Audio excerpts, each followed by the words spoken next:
Саламатсыздарбы, урматтуу көрүүчүлөр. 5-каналда түз ободо учурда теле берүүсү. Аны мен Мунарбек Жоргомов алып барам. Биз бүгүнкү темабыз икемдүү ипотека, үмүт жана натыйжа деп аталат. Биз ушул мамлекеттик ипотека түзүлгөндөн тартып, анын ишмердүүлүгүнүн тегерегинде сөз кылабыз. Биздин студиябызда мамлекеттик ипотекалык компаниянын жетекчиси Элмира Абжапарова. Саламатсызбы? Студияга кош келиптирсиз. Ошондой эле ипотекалык баалуу кагаздар боюнча адис Мээрим Төрөгелдиева бизде коңшу студияда. Мээрим, саламатсызбы? Саламатсыздарбы. Элмира айым, алгач сөздү сизден баштасак. Ушу ипотекалык компания Кыргызстанда ачылгандан бери ишмердүүлүгүн жүргүзүп жатат. Ушул алгачкы жыйынтыктар, ушу статистикалык маалыматтарды айтып берсеңиз, анан ошонун тегерегинде сөз кылсак. Ипотекалык компания 5 жылдан бери иштеп атат Кыргызстанда. Бул убакыттын ичинде 4700дөн ашык кредиттер берилди. Мунун эсебинен 18 миңге жаран үй бүлөбүз жарандарыбыз турак жайлуу болушту. Буга жалпысынан 5,5 миллиарддан ашык сом каражат каржалды.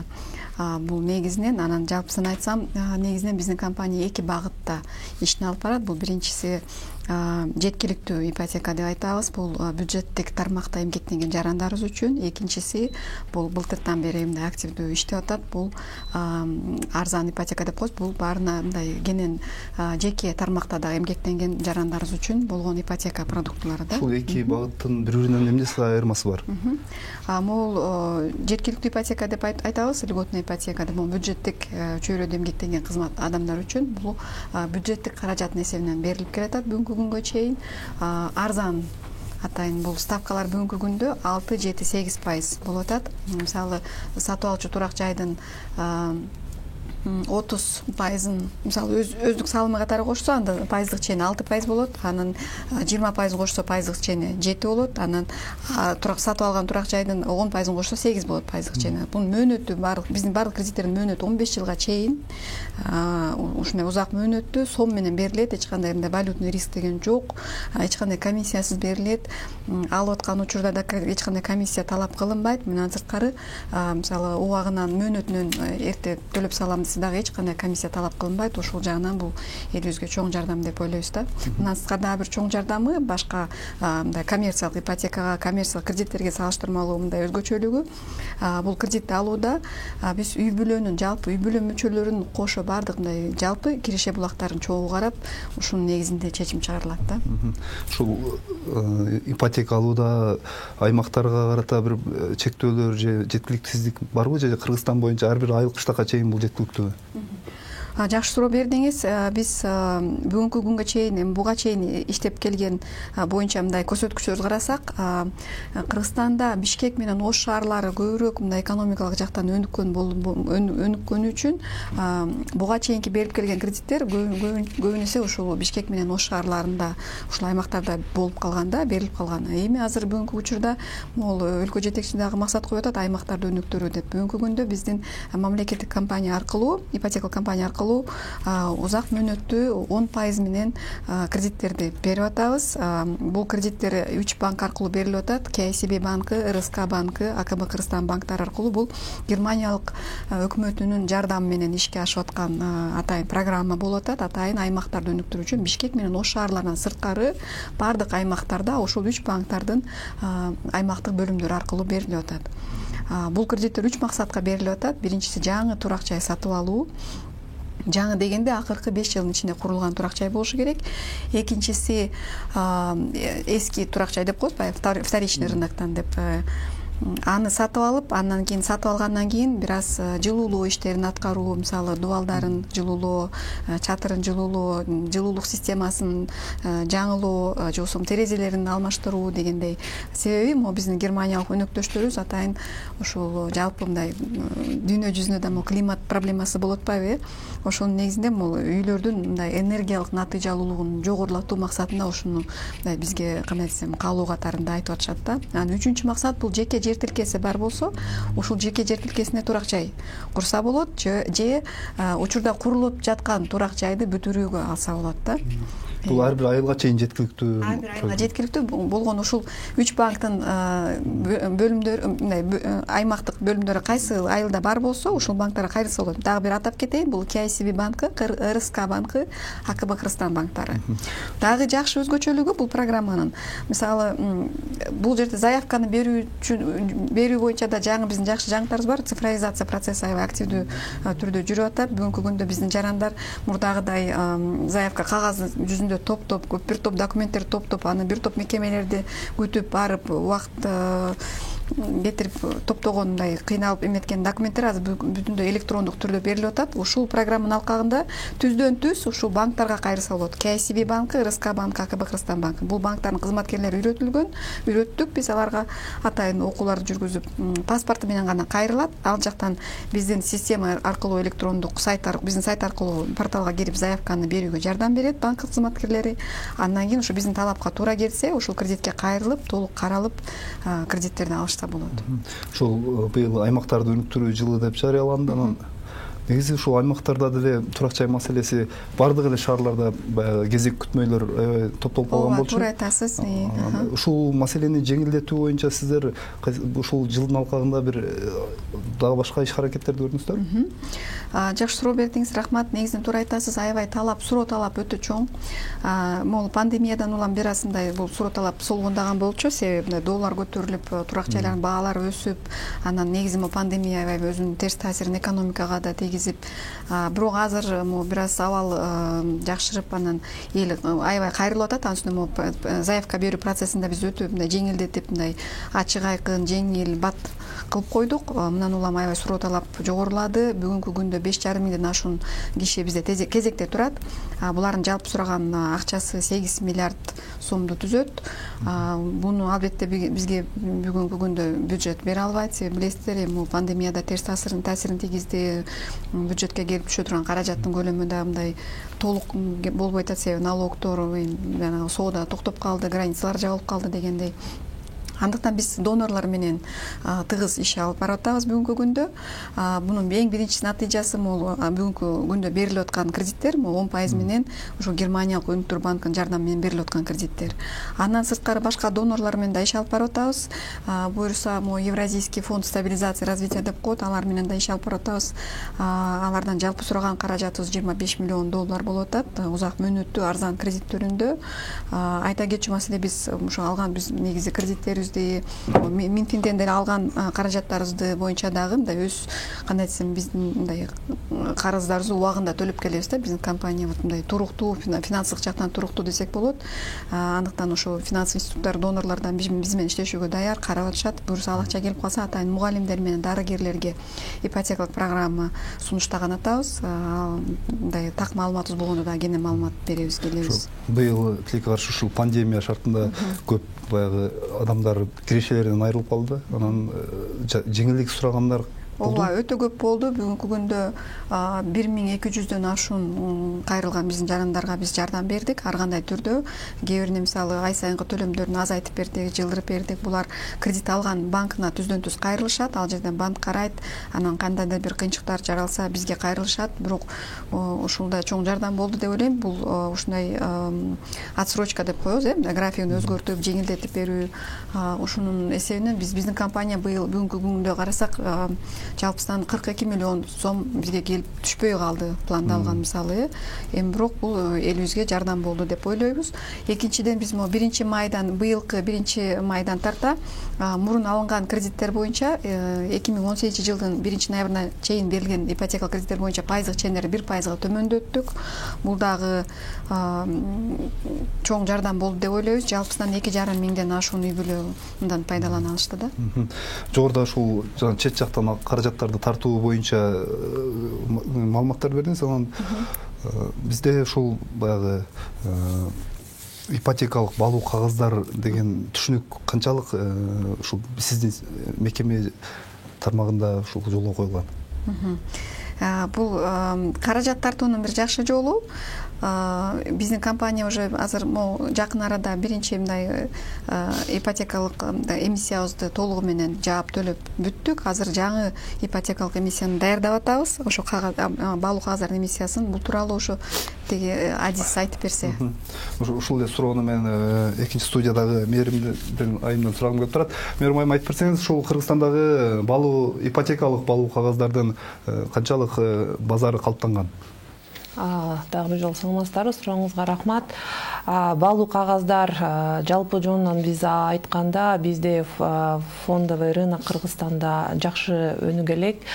Бирок ошондой болсо дагы законго ылайык 2017 жылдан баштап мамлекеттик ипотека компаниясы тарабынан ушул баалуу кагаздарды өздөштүрүү процесси өтүп 2018 жылы биринчи жолу тарыхта Кыргыз мамлекетинде бизде биринчи баалуу кагаздар чыгарылган 200 миллион сом 2 жылга 8,3% менен жалпы 100% жайгаштырылып биздин инвесторлор тарабынан сатып алынып, ал 100дөн ашык жарандарга 14% менен үй алууга каражат бөлүндү. Бул деген жакшы көргөзгүч деп ойлойм. Анткени жалпы өнүккөн мамлекеттерде, ал эле эмес биздин коңшу мамлекеттерде дагы бул баалуу кагаздар өнүккөн. Бул деген аябай ипотекалык рынокты өздөштүрүү үчүн баалуу кагаздардын таасири абдан чоң.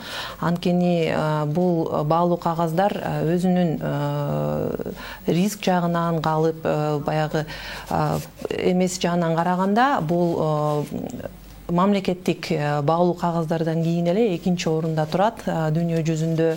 Көптөгөн мамлекеттерде, коңшу мамлекеттерде реестр ликвидных активов деп коет, ошол реестрге кошулган. Биздин улуттук банк тарабынан дагы ушул мамлекеттик ипотекалык компаниясы тарабынан чыгарылган баалуу кагаздар ошол реестр ликвидных активов биздин улуттук банктын ошол жакка кошулуп, ушул акыркы жолу чыгарылган эмиссияда биздин коммерциялык банктар тарабынан дагы сатып алынды. Бул деген жакшы көргөзгүч деп ойлойм. Эгерде кийинки чыгарылчу биздин эмиссияларды эгер улуттук банк тарабынан ушул реестр ликвидных активовтерге, мисалы үчүн ошол реестрге жалпы туруктуу кылып эгер ошол реестрге киргизе турган болсо, мен ойлойм бул финансылык инструмент жалпы жонунан алганда жакшы көргөзгүчтөрдү көрсөтүп, жана ипотекалык компанияга бул рынокту андан ары өнүктүргөнгө чоң деген салымдарын кошот. Анткени биз бир эле Кыргызстандын ичинде эле эмес, жалпы биз мисалы үчүн башка мамлекеттерден дагы инвесторлорду өзүбүзгө тарта турган инструменттердин бири да.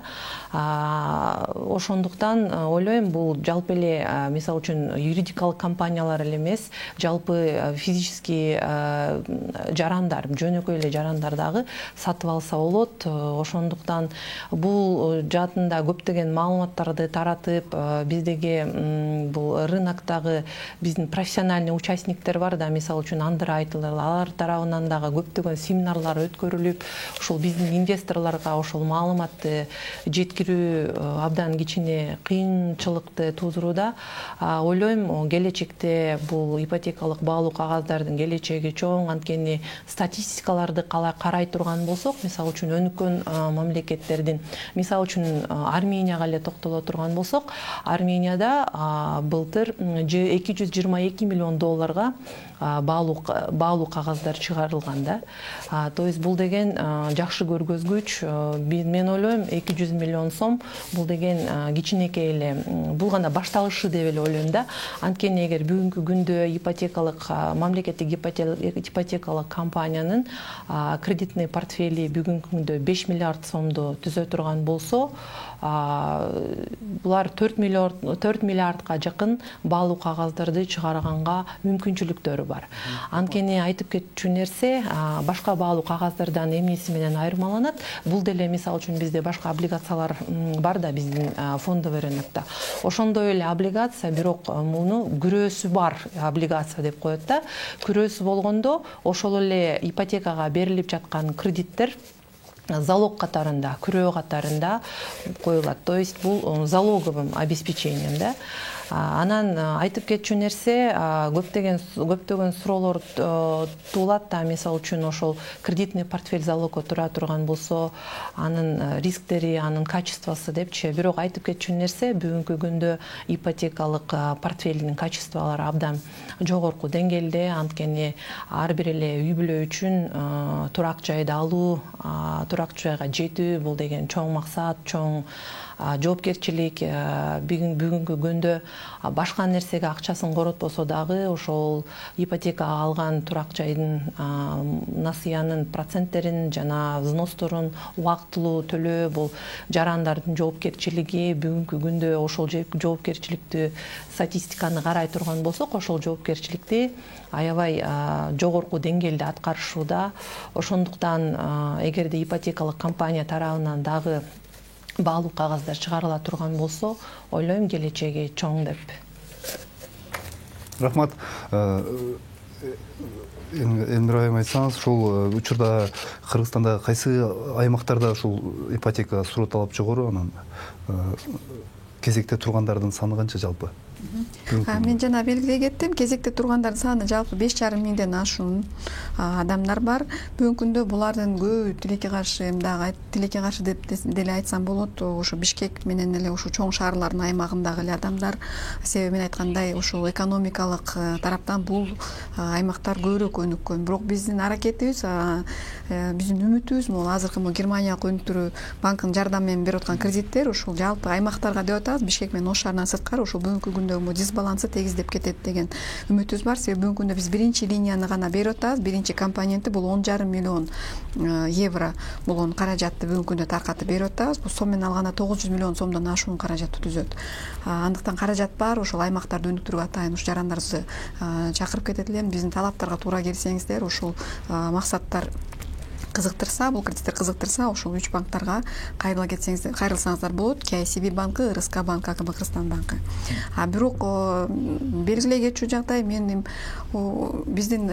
кандай десем, алыскы бир аймактарыбыз, мындай алыскы айылдардагы көбүрөөк бул маселеде мындай активдүүрөөк болуп, ошол негизи Кыргызстан тегиз өнүксө дагы жакшы болмок. Бирок бир гана бул маселе, негизи бул комплекстүү маселе, бир гана ипотека менен өнүк кетпейт да. Бул жерде ошо экономикалык активность дагы жакшы болуш керек да, бул аймактарда да. Азыр бизде түз байланыш бар. Ошол Бишкек шаарынын тургуну Тимур Сыдыгалиев мырза телефон байланышта. Тимур, саламатсызбы? Тимур, саламатсызбы? Саламатсыздарбы?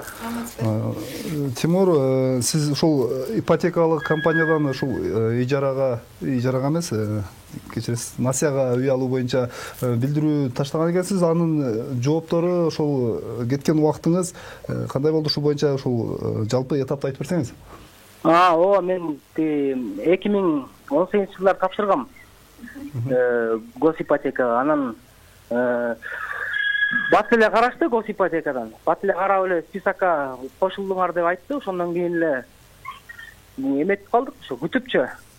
Анан Кудайым буйруп, ошо бүгүнкү күнгө түшкөндө, ошо бүгүн алып атам буйруса. Бүгүн өзүм квартираны таап, антип ошо менен ошо бүгүн уже оформить этип атабыз, бүгүнчү ужочу. Тимур, айтып берсеңиз, ушул 2 жылдын ичинде сизди мындай эң көп кыйнаган кайсы маселе болду?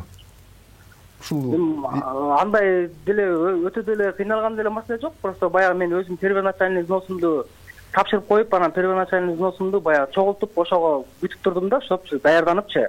Баягы гиктен чалып, сиздин ошо эмеңизде списокто бар болчусуңуз, ушу убакыт келди, ошо ала турган болсоңуз, ушундай келип кайрылгыла деди. Анан мен ошо первоначальный взносум уже даяр болгондон кийин банкка кайрылдым барып. Анан бат эле бүттү, мына буюрса бир күндүн ичинде буюрса уже алып атам да. Тимур мырза, рахмат сизге, ийгилик каалайбыз. Конушуңуз кут болсун. Чоң рахмат. Элнур айым, эмне үчүн ушул 2 жылга чейин убакыт созулуп калат? Ушул жакшы суроо бердиңиз. Бизде чындыгында бүгүнкү күндө ошо көп нааразычылыктар болгон. Биринчиден бул каражаттын жетишсиздиги ачык айтыш керек. Компанияда жалпы мына себеби аябай суроо талап эл тарабынан өтө чоң, каражат жетишсиз. Мисалы мен айткандай бүгүнкү күндө 8 миллиард сомду сураган калк бар. Бизде 5,5 миң киши кезекте турат. Бирок бюджетте мисалы бул атайын бул бюджеттик тармакта эмгектенгендер үчүн 500 миллион сом гана каралган. Бул албетте жетишсиз. Бүгүнкү күндө бул акча каражат келип түшүп атат. Биздин жарандар кайрылып ушул кезегине жараша мындай ким даяр болсо, кимдин жанагы өздүк салымдары даяр болсо, турак жайды таап сүйлөшкөн болсо, барып алышса болот. Эми албетте элди туура түшүнгөнгө чакырып кетет элем. Каражат тилекке каршы чектелүү. Бул жерде айрым кээде туура эмес пикирлер жаралып калат. Себеби бул алды, мен жетишпей калдым дегенде, балким бул кандайдыр башка бир коррупциялык жол менен алдыбы деген балким суроолор жаралышы мүмкүн. Ошондон айта кетет элем, сураныч урматтуу жарандарыбыз, урматтуу ипотека алуучулар, эч кандай коррупция жок. Баардык процесс ачык айкын. Бүгүнкү күндө электрондук процессте киргиздик. Заявка берүү боюнча кайрылыңыздар. Анан кандайдыр бир коррупциялык көрүнүштөр болсо, сөзсүз түрдө бизге кайрылып маалымат бериңиздер. Биз сөзсүз түрдө териштиребиз. Ушул андан тышкары мурунку учурларда бул заявкага берип тизмеге кирүүдө ошо тизмеде болуунун мөөнөтү да чектелүү болгон. Себеби бул тизмеге жалпы өкмөттүн турак жай программасына катышуучу болуп катталгандан кийин 1 жылдык убакыт берилген бул катышуучуга. Ушул 1 жылдык убакытында турак жай таап, жанагы өздүк салымын топ даярданып, банкка барып тапшырып, документтерин анан 1 жылдык ичинде ушул мөөнөттүн ичинде кредит алып алсын деген. Бирок айрым учурларда бул жарандар өздөрү даяр болбой калган, айрым учурларда каражат жок болуп калган. Андан кийин ушундан улам заявкаларын жаңылоого туура келген. Бүгүнкү күндө бул көйгөй толугу менен чечилген. Бул чектөөнү мөөнөтсүз кылып койдук. Биринчиден, экинчиден процесс заявканы берүү процессин да жеңилдетип, мен айткандай толугу менен сан ариптештирип, ачык айкын, жеңил, бат бүтчү процесс кылып койдук. Аябай ыңгайлуу болуп калды да. Болгону эми каражат маселебиз бар чындыгында, бирок мен айткандай региондорго берген акчабыз бар, аны берип атабыз. Андан тышкары донорлор менен иштеп атабыз. Буюрса бул маселени да чечкен атабыз, буюрса. Мен телекөрүүчүлөрдүн эсине салып кетейин, бизде түз байланыш телефондору да бар. 312 59 20 70 телефон аркылуу Элнур айымга кызыктырган же жооп таба албай аткан суроолор менен кайрылсаңыздар дагы болот. Элнур айым, айтсаңыз, ушул 500 миллион сом бюджетте иштеген кызматкерлер үчүн коюлган деп айттыңыз, жаңылбасам. Ооба. Айттымбы? Бул сумманы көбөйткөнгө мүмкүнчүлүк барбы? Канча убакытта бул сумма көбөйүшү мүмкүн да? Бул жерде мындай да маселе. Бюджеттик айрыкча пандемиядан да улам негизи бюджеттин мүмкүнчүлүктөрү дагы чектелүү, билесиздер, эми ал баарына белгилүү. Биз негизинен бизге өкмөт да ушундай максатты коюп атат. Бюджеттик көз карандысыздыктан баш тартуу, көбүрөөк донорлор менен иштеп, узун мөөнөттүү, ушундай узак мөөнөттүү арзан каражаттарды тартып келип алсак, биз ушулар берип, анан улам ай сайын келип түшкөн каражат дагы мындай оборотный деп коебуз. Улам берип, суроо талапты убагында орундатууга мүмкүнчүлүк алсак деген максатыбыз бар. Үстүнөн азыр иш алып баратабыз. Бизде азыр телефондук байланыш бар экен. Алло, саламатсызбы? Саламатсызбы? Өзүңүздү тааныштырып, сурооңузду берсеңиз. Кайсы жактан чалып атасыз? Бишкек шаарынан чалып атам. Угатабыз? Сизди угуп атабыз, сурооңузду бере бериңиз. Менин суроом төмөнгүчө. Первичный, вторичный деп атасыңар, жер үйлөргө ипотека караштырылабы, берилеби? Кайсы регион, аймактардабы же Бишкек шаарында? Жок, Бишкек шаарында, Бишкектин аймактарында. Мына Көкжар, Сокулук же Кант шаарларында, эми Бишкектин өзүндө эмес, аймактарында. Бишкек шаарындагы.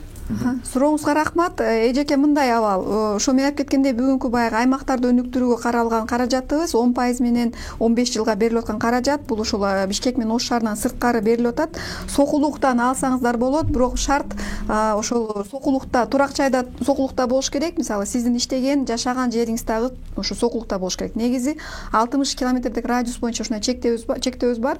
Кайрылуучу кайсы жерге кайрылса, ошол жерден жашаш керек. Турак жайды дагы ошо 60 километр километр радиустан сатып алыш керек деген. Бишкекте иштеген, Сокулукта жашаган адам Сокулуктан турак жай албай калат, ооба, ошондой болуп калат, ооба. Анан ушул баягы кезекте турган жарандар боюнча да сурагым келип турат да. Баягы үй бүлөсүнө, турмуш шартына карап кайсы бир деңгээлде жеңилдик берилген учурлар болобу? Көп балалуу үй бүлөлөргө же? Бул аймактарга багыттаган ушул линиябызды алганда негизи могул Германия тарапынан талабы бар, бул кирешеси аз үй бүлөлөр алсын деген. Анан бул жерде негизги талап, бул негизи жалпы ГИКтен биздин компаниядан алган кредиттер боюнча жалпы талаптар бар. Бул эң биринчиден турак жайга ээ болбошу керек. Өзү ошо кайрылган киши дагы, анын жубайы дагы, жашы жете элек балдары дагы эч кандай турак жайга ээ болбошу керек. Акыркы 3 жылда эч кандай турак жайга байланыштуу сделкалары болбошу керек. Мунун тарыхы текшерилет. Биз бүгүнкү күндө түндүк аркылуу түздөн түз маалымат ала алабыз. Экинчиден, ошо киреше булактары жетиштүү болуш керек, кредиттик тарыхы жакшы болуш керек, жаш курагы боюнча туура келиш керек. Бул 21 жаштан жогору, бирок кредиттин мөөнөтү аяктаган учурда 65 жаштан улуу болбош керек. Ушулар андан сырткары ушул айыл аймактарда жашаган эмгектенген жарандар болуш керек. Бул линиядан жакшы жагы ушул жеке тармакта эмгектенген жарандар салынат. Бул жеке ишкерлерди или парикмахерскийде айдоочу болуп иштегендер болгону, ушул кайсы тармакта иштеген болсо ушул доходторун, кирешелерин тастыктап, документтерин көрсөтүш керек, патенттерин көрсөтүш керек, анан банк кызматкерлерине түшүндүрүп, бул абалын эмеш керек. Анан бирок киреше боюнча мен айтып кеткендей, ушу атайын аз кирешелүү үй бүлөлөр алсын деген, айыл аймактарда жашаган аз кирешелүү үй бүлөлөр алсын деген талап бар. Аз дегенде ушул мисалы бир балалуу үй бүлө 250 евродон ашпаган жалпы киреше болуш керек. Бул деген айына айына жалпы кирешеси. Бул сом менен, ошо бүгүнкү курс менен, бүгүнкү күндө курс аябай жогору жакшы болуп атат, 95 сом. 4-5 балалуу үй бүлөнүн кирешеси 450 евродон ашпашы керек деген ушундай талабы бар. Бул биздин өнөктөштөрүбүздүн. Жалпы 450 евро жалпы үй бүлөгө, ар бир башка эмес, жалпы үй бүлө. Себеби атайын ушул аз кирешелүү үй бүлөлөр колдонуп калсын бул каражаттан деген максатта. Бизде дагы бир телефондук байланыш бар экен. Алло, саламатсызбы? Алло, сизге угулуп атабы? Алло, саламатсызбы? Аты жөнүңүздү айтып, сурооңузду берсеңиз. Алло. Сизди угуп жатабыз. Алло, саламатсыздарбы? Саламатсызбы. Мен сиздерге суроо берейин дедим эле да. Угуп атасыңарбы? Угуп атат, айтыңыз. Биз бул жанагы только мамлекеттик кызматта иштегендерге берели, же Россияда иштеп, Россияда госчумуш иштегендерге ипотечный кредит менен үй алса болобу, болбойбу? Кайсы аймактан? Неге Россиядан деп атат? Сурооңузду түшүндүм. Кыргызстандын кайсы аймагынан? Россиядан дейт. Жок, Россияда кирешеси Бишкек шаарынан алса дейм да. Жакшы суроо бердиңиз, рахмат. Мен жооп берейин. Бул көптөгөн адамдарды кызыктырган суроо болуш керек. Тилекке каршы бүгүнкү күндө ГИК биздин мамлекеттик ипотекалык компания аркылуу ала албайсыз. Себеби сиздин киреше булактарыңызды бул жактагы банктар мындай кабыл албайт, текшере албайт. Анткени бул башка өлкөдө тургандыгыбыз үчүн. Бирок жакшы жаңылыгыбыз бар. Кечээ өкмөттүн жыйыны өттү. Ал жыйында өкмөт чечим чыгарды. Буюрса биздин мындай туундуу компания түзгөнбүз. Аты Ак Босого деген компания. Бул убактылуу токтоп турган болчу, бирок эми уруксат алды бул компаниянын толугу менен ишке ашырууга. Бул компаниянын алкагында алсаңыздар болот. Бул компания Германиялык Баушпаркасса деген механизмге таянып иштейт. Ал компаниянын алкагында ошо сыртта эмгектенген жарандарыбыздагы, турак жайга ээ болгон жарандарыбыздагы үй алууга мүмкүнчүлүк ашат. Кандай жол менен? Бул жерде сиздер турак жайдын сатып алчу турак жайдын жалпы суммасынын жарымын топтошуңуз керек болот. Минимум 3 жыл топтошуңуздар керек. Ай сайын келип кандайдыр бир сумманы төлөп, андан кийин ошо 50% топтогондон кийин аны сиздерге бул компания калган жетпеген 50% узак мөөнөттүү арзан кредит түрүндө берет. Ушул сыртта эмгектенген жарандарыбыздагы ошентип Кыргызстандан үй ала алышат. Буюрса, бул компаниябыздын азыркы улуттук банктан лицензиясын алышыбыз керек. Аны алгандан кийин биз кенен маалымат берип кетебиз. Да, бир ушул компаниянын тегерегинде бир суроо жаралып калды. Ак Босого ушул компанияга жана 50%дык төлөмдү ушул компанияга төлөш керек болобу же банкка төлөш керек болобу? Жок, Бул компаниянын банкта эсептери болот. Башка себеби банктардын жакшы тарабы булардын аябай мындай регионалдык ахват деп коебуз, мындай көптөгөн бардык аймактарда өздөрүндөй бөлүмдөрү бар, аймактык бөлүмдөрү бар. Ушул банктар аркылуу ал жака счеттор ачылат. Биздин жарандарыбыз кааласа ушул келип счет ачып, аны ал жактан сырттан эмгектенип, ал жака акча ай сайын которот. Ошентип 3 жылдан 10 жылга чейин топтоо мөөнөтү берилет. Андан кийин ошо биз узак мөөнөттүү кредиттерди беребиз, калган жарымына. Бирок мен кенен биз лицензия алгандан кийин келип кене маалымат берем. Биздин сайттан да көп маалымат бар. Мен кайрыла кетет элем. Бүгүнкү күндө бизде аябай күнүгө чалуулар болот, 300-400 чалуулар болот. Анан аябай биздин сотрудниктер дагы мындай жетишпей кээде линияларда бошобой калат. Андыктан суранарым ушу биздин сайтка кирип кенен маалымат алып, анан ал жактан таба албаган ошо суроолоруңуз, жооп таба алган суроолоруңуздар болсо андан кийин чалсаңыздар. Бизде дагы бир телефондук байланыш бар экен. Саламатсызбы? Алло, саламатсыздарбы? Саламатсызбы. Өзүңүздү таанышып Мен Жалал Абад областынан чыгып атам. 2018-19 жылдары дагы тиги жеке адамдарга бюджеттеги организациямыз жеке адамдарга берилет деген бар. Ошол ишке ашпай атат. Кандай кылып алсак болот Бишкектен? Себеби менин кызым Бишкекте иштейт да. Анан өзү 5-6 жыл болуп калды. Ушуга үй алыш керек болуп атат. Кандай кылсак болот? Мен өзүм бюджеттик организацияда иштейм. Кызыңыз бюджетте иштейби же жеке тармакта иштейби? Жок, жеке эле ишканада иштейт. Сиз үйдү кайсы жактан алышыңыз керек? Бишкектенби? Ошо Бишкектен да эми ошол кызым ошол жакта иштеп аткан үчүн ошол жактан алышка туура келип атат. Эжеке сурооңузга жооп берейин. Мен суроого жооп берейин. Кызыңыз Бишкекте туруп, анан эгерде жеке тармакта иштеген болсо, бүгүнкү күндө тилекке каршы каражат жок. Атайын Бишкек менен Ошко жеке тармактагылар. Бишкек менен Ошто бүгүнкү күндө ошо бюджеттик тармакта улам бөлүнгөн каражаттан берилип атат. Сиздерге ошо Жалал Абадтан алсаңыздар болот. Эгерде биздин талаптарга жооп берсеңиздер, 10% менен 15 жылга чейин алсаңыздар болот. Бишкектен буйрса, биз баалуу кагаздарды чыгарып алсак, атайын ушул бир аз маселелер бар, аны чечип атабыз. Бүгүнкү күндө буйрса жакынкы айларда ушул эмиссия кылып жаңы баалуу кагаздарды чыгарып жайгаштырып алсак, ушул каражаттын эсебинен биз Бишкек менен Ош шаарларына беребиз. Ал эми андай 6-7-8% арзан болбойт, бир аз жогорураак болот, бирок анткени менен жалпы башка банктарга салыштырмалуу арзан болот. Ушул тууралуу биз кенен маалымат беребиз. Анан бизге чалып кайрылсаңыздар болот. Эжеке ага чейин кызыңыз азыртан биздин порталга кирип заявка берип койсун. Бишкекте ошо жашаган жеринен райондук акимиятка барып, ал жакта тиешелүү кызматкер менен байланышып, ал жактан паспорт менен гана барат. Жеке маалыматын биз алууга обработка кылып карап, мындай аны эметкенге мындай кол коюп өзү уруксатын бериши керек. Себеби бул жеке маалымат, мыйзам ушуну талап кылат. Андыктан жарым сааттын ичинде максимум ушул кызматкер жардам берет. Электрондук портал аркылуу заявка беришет. Биздин заявкага сайтка катталып, тизмеге туруп кое берсин. Анан буйрса биз каражат табуу үстүндө иштеп атабыз. Буйрса жакынкы айларда маалымат беребиз эжеке. Ушул бюджеттик кызматкерлер боюнча суроо, ушул дарыгерлер, мугалимдер маянасы төмөн болуп ала албай калып, кыйынчылык туш болгон учурлар барбы, жокпу? Бар, жок эмес. Бирок айта кетчү нерсе, былтыр күздө мугалимдердин айлыгы аябай мындай жакшы эле көтөрүлдү. Муну биз аябай сездик. Себеби мугалимдер көп кайрыла башташты, ала башташты көбүрөөк. Бирок биздин жалпы мамлекеттик ипотекалык компаниянын кредиттеринин жакшы бир өзгөчөлүгү, биз жалпы үй бүлөнүн кирешесин карайбыз. Демек, ал кредит алуучу киши мугалим болобу, врач болобу, мисалы жолдошу же чогуу жашаган атасы болобу, мындай туугандары чогуу бирге турган, кийин сатып алчу үйдө дагы кийин чогуу жашачу ушу үй бүлө мүчөлөрүнүн чогуу жалпы киреше булактарын карайбыз дагы. Алар жеке тармакта иштесе да болот, ошентип алып атышат. Бул дагы чоң жеңилдик. Пенсиялык фондко түшкөн каражатты дагы ушул баштапкы төлөмгө колдонсо болот деген маалыматтар чыкты. Ушул боюнча түшүндүрүп берсеңиз. Бул дагы жакшы мүмкүнчүлүк. Бүгүнкү күндө ушул пенсиялык фонддо баягы жеке накопительный фонд деп коебуз. Ушул топтолгон каражатын жаран кайрылып, канча болсо ушул бир жолу өмүрүндө бир жолу турак жайга ээ болбогон жарандарыбыз ошол каражатты сурап алып, ошону ипотека алууда баягы өздүк салымына кошсо болот.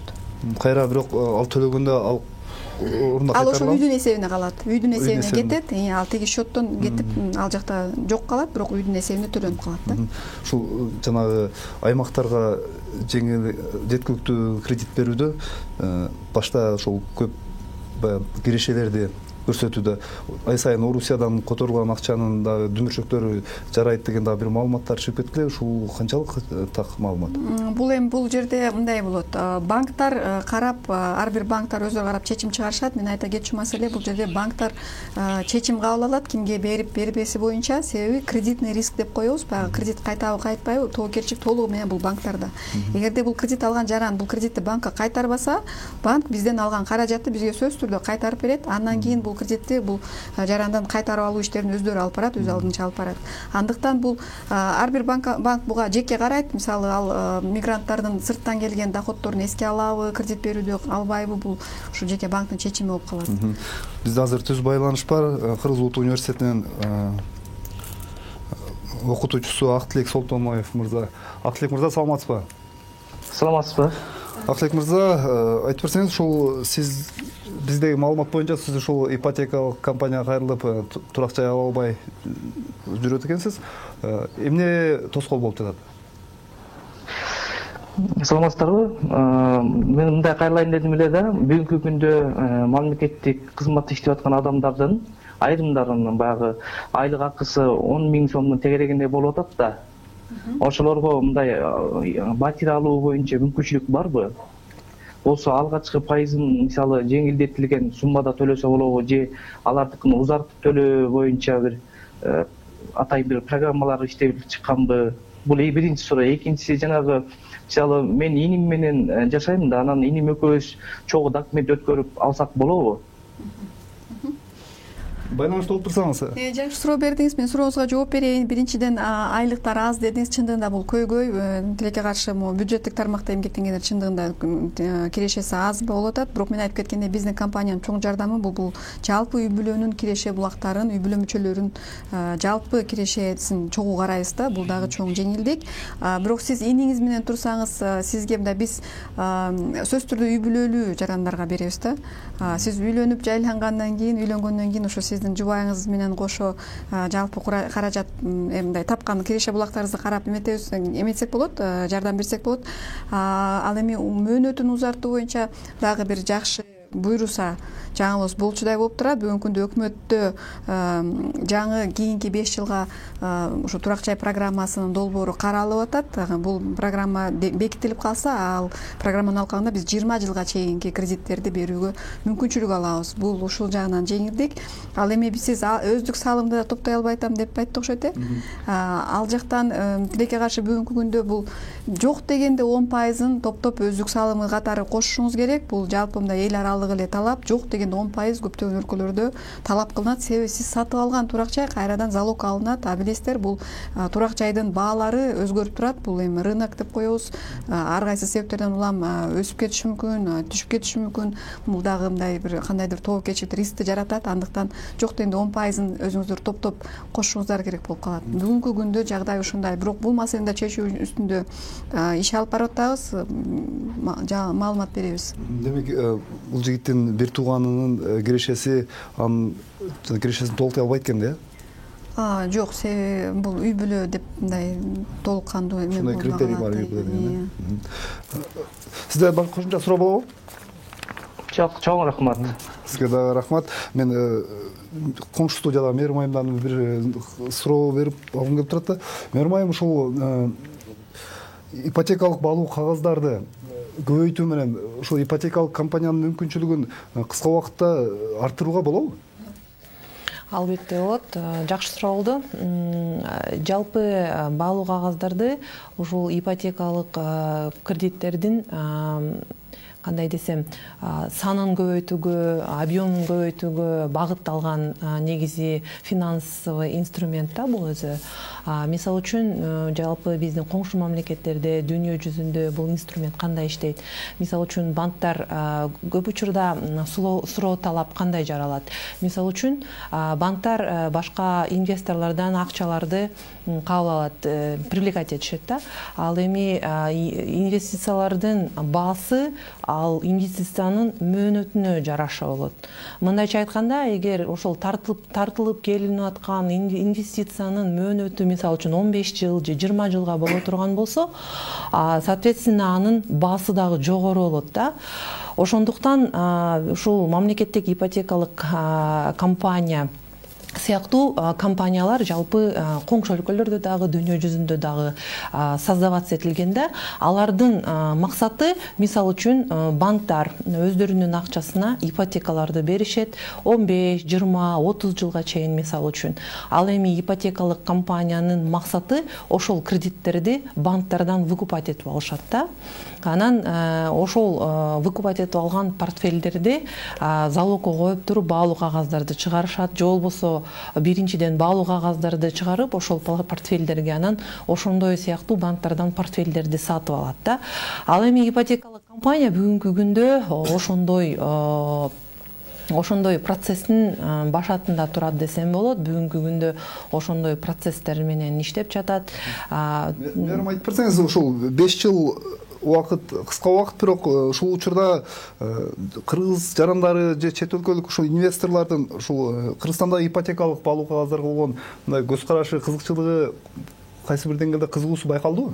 Бүгүнкү күндө биз эгерде башында ипотекалык мамлекеттик ипотекалык компаниясы тарабынан чыгарылган баалуу кагаздарга мисалы үчүн жалпы инвесторлор тарабынан кандайдыр бир коркунуч жаралганда, эми бул жаңы инструмент болгонуна байланыштуу, анан баягы түшүнбөстүктөр болуп, бирок биринчи баалуу кагаздарды чыгарылып, мына Кудай буйрса жакшы жыйынтыктоо менен аяктагандан кийин бүгүнкү күндө инвесторлор тарабынан талаптар бар. Бүгүнкү күндө мамлекеттик ипотекалык компанияга көп кайрылуулар бар. Мисалы үчүн көптөгөн баягы бизде инвесторлор бар да, крупный банктар тарабынан, ошондой эле соцфонд тарабынан дагы, эгерде ошол баалуу кагаздарды чыгарсаңар, биз алат элек, анан мөөнөтү узунураак болсо дегендей сыяктуу баягы ушундай талаптар бар.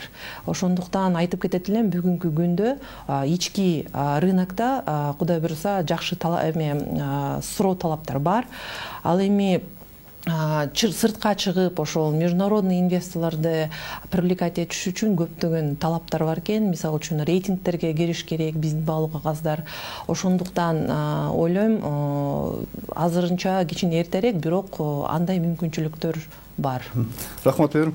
Айтып берсеңиз, ушул сиздердин компания иштеп баштады 5 жылдын ичинде 5000 жаран деп айттыңыз ошо, жаңылбасам, туракча менен капсалат. Демек жылына 1000 жаранды үй менен орто эсеп менен бул албетте көп эмес чындыгында. Тилекке каршы бул жерде бир топ маселелер бар. Чындыгында биз муну чечүү үстүндө иштеп атабыз. Мен айтып кеткендей 5500 киши бүгүн бул 5000 жакын киши алган болсо дагы 5500 киши дагы кезекте турат. Бул сан күндөн күнгө өсүүдө, себеби процесс жеңилдеди. Күндөн күнгө дагы жаңы кайрылуулар, жаңы заявкалар келип түшүп атат. Талап өтө чоң.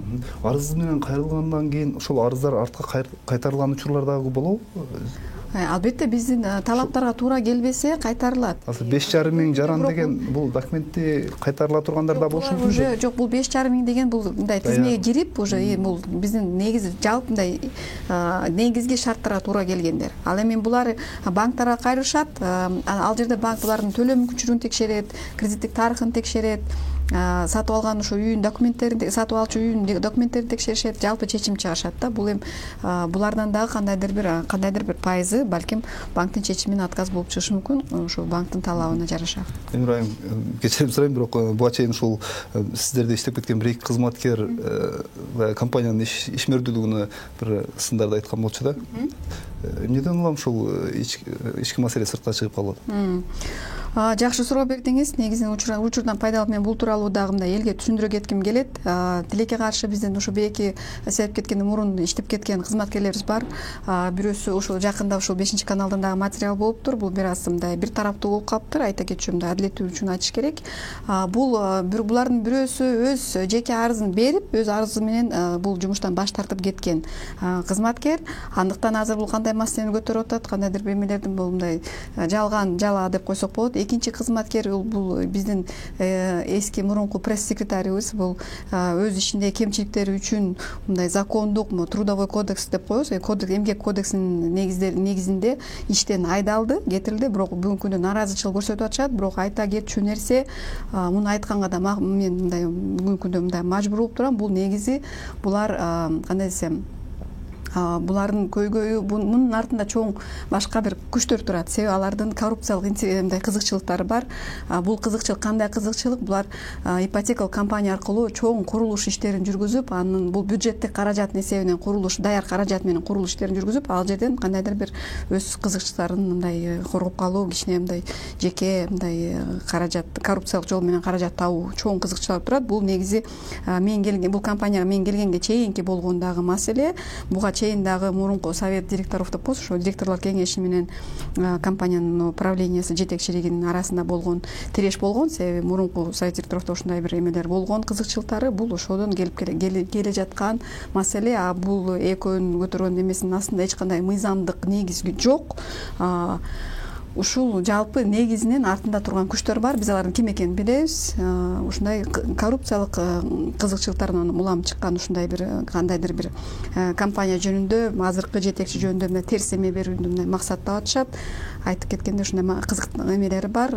Элди айта кетет элем, урматтуу жарандар, ушуну эске алып коюңуздар. Негизинен ушундай бул маселенин эмеси. Биздин көрсөтүү соңуна чыгып жатат. Ушул сизге кыска убакыт берсем, ошол жарандарга, ошол ипотека алуучулар үчүн соңку сөздү берейин. Сөздү берсеңиз. Жакшы, урматтуу Кыргызстан жарандары, биздин компания ошо бүгүнкү күндө 5 жыл болду иштегенине. Бүгүнкү күндө жеткен результатты мен өтө жаман деп ойлобойм. Албетте суроо талап өтө чоң. Биз аябай аракеттенип атабыз. Бүгүнкү күндө ушул биздин негизги эле көйгөйүбүз, ушу тилегибиз, үмүтүбүз ушул сиздердин суроо талабыңыздарды орундатсак. Албетте бүгүнкү күндө каражатыбыз жетишсиз болуп атат. Бирок бар каражатыбыз бул ушул айыл аймактарда берилген Бишкек менен Ош шаарларынан сырткары могул Германиялык өнүктүрүү банкынын жардамы менен 10% менен 15 жылга ушул узак мөөнөттүү ипотекалык насыялар берилип атат. Сом менен эч кандай комиссиясыз ушу 3 максатка берилип атат.